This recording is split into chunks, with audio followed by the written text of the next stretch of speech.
The 0 Hour mission is back in the game, and with it comes a new crafted version of the Outbreak Perfected, everyone's favorite pulse rifle. This new version gets access to a bunch of new perks, so you'll definitely want to pick it up. And here's how you can get it completely solo. I'm Marshix, and I kinda make Destiny 2 guides for solo players. If you find this helpful, please leave a like. I'm desperate. First off, you'll get the new version of Outbreak by picking up a quest from Ada and then completing the normal difficulty of 0 Hour. This has a 40-minute timer, but it's really not that bad. Just be sure to go to the tower and grab the quest before you do this. To get the catalyst, if you had it any time in the past, you'll have it already on this version. But if you didn't have it at all, you'll have to do the 0 Hour mission on Legend difficulty, which is a little bit harder, and it has a 20-minute time limit instead of 40 minutes, so you gotta be fast.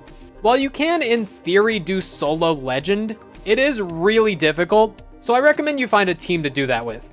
And for the intrinsic upgrades and the exotic ship, you'll have to activate secret levers hidden throughout the mission, pick up key cards, and shoot certain symbols with Outbreak. But that's all for a separate video, and they aren't all available right now, so I'll try to update the description when those do become available. And the perks that will be available on Outbreak are Outlaw, Rapid Hit, Rewind Rounds, and Head Seeker, all of which seem very powerful for this weapon. Now, the mission is divided into 3 parts: a combat section, a jumping section, and a final boss. Start the mission from the end of the light menu, then run forward into this vent. Here's where the combat section begins. For this, you want 3 weapons on standby: Void, Arc, and Solar. I went with Graviton Lance for Void, Trinity Ghoul for Arc, and Polaris Lance for Solar. Don't worry, you don't have to worry about changing your entire loadout mid-combat. I'll let you know the best times to swap weapons so you don't have to do anything mid-combat. But the reason why we want every element is because there are a lot of shielded enemies, so having these will make quick work of them from a safe distance. The first area is full of Void shields, so you can use your weapon to quickly take them all out. Also, be careful of the invisible vandals that rush you, but you should be able to just throw down 1 grenade and they'll all die. After everything's dead in the first area, swap to an arc weapon and then move on to the next room. Take out the Shinx on the left, then the snipers all the way in the back, then the Shinx on the right, and then finish off with the Brig. It should only take about 2 or 3 rockets to break its face, then you can take it out with precision damage. Keep moving forward towards the hangar and then take out all the snipers. Then swap to your solar weapon and take out the Shinx and the servitors on the upper platform. After that, you'll have to deal with a spider tank on the lower section, but it really isn't a problem if you have Polaris Lance. Now you just need to run through the hallway, but you do have to kill everything to open up the doors. And you'll eventually make it to this part, which is the beginning of the jumping section. Now, this path will be different if you're doing this on Legend, but the intent of this video is to help new players get their crafted Outbreak for the first time, so I'll just be showing the normal path. Like I said before, you have a lot less time on Legend, so soloing it is not something I really recommend. Keep following the path I take until you eventually get outside. Now that you're outside, you'll need to make your way down. There is an actual path that you're supposed to take, but you can easily just jump directly below the beginning to reach the end. Kill the 2 snipers before they kill you, then jump into the hole in the ceiling. Keep climbing up until you reach the second vent on the right, then you'll make your way to a room full of fans. I'm gonna make this very clear just in case you're a Minecraft YouTuber. Don't touch the fans. If you jump down the red part of the wall, you can land gently on a small ledge below it. Take out the exploders before you go down to the next one, and you'll eventually make it to the bottom. I promise we're almost done with the jumping. Do a couple really far jumps to land in this hole, and now meet Trevor. Trevor is this very sexy robot, but you don't want to touch Trevor because you can't handle Trevor. You can either hide in the little cubby holes to let him pass, or you can go through the side rooms to avoid him.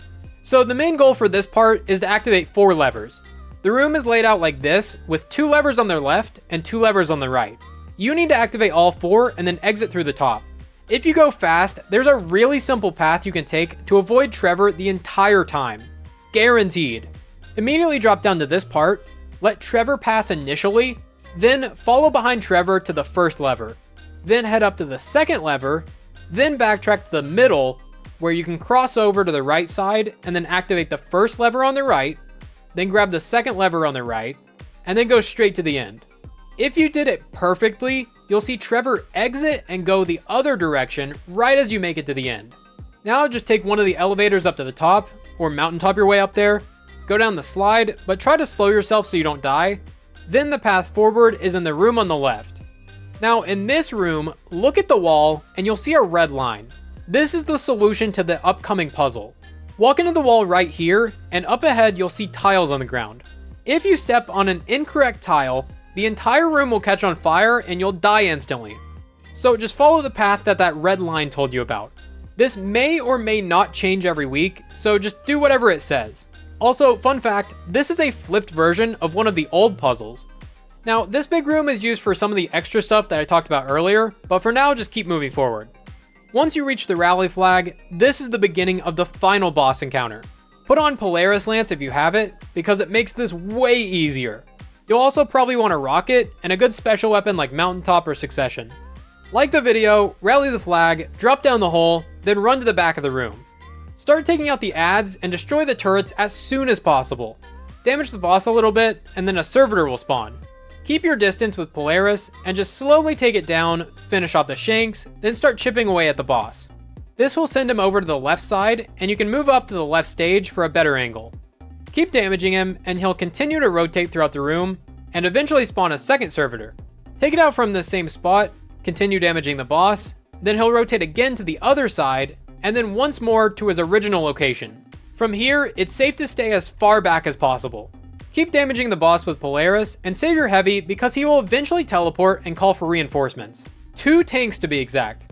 But these aren't much of a problem because you can just stand on the top of these platforms to see their crit spots and just lay into them with the infinite ammo Polaris Lance has. It'll take a while, but you'll eventually get them down. After that, a giant brig will appear as the final boss. All of his attacks will basically kill you instantly, so you need to be constantly moving back and forth so you don't get hit by these. He'll also spawn a servitor with him, so you'll have to take that out first before you can actually damage the boss. Once that's out of the way, use your remaining rockets to break open his face, then slowly pick away at it with Polaris Lance. Once the brig is dead, finish off the remaining ads, and Mithrax will appear to give you loot. Return to Ada in the tower to get your Outbreak Perfected, then every week she'll give you a quest to get the upgrades for it. Now that you have Outbreak, you'll want to watch this video because YouTube thinks you'll like it. And let me know if you want to see a solo 0 hour on Legend. Thanks for watching, I'm Marshix, and I'll see you next time.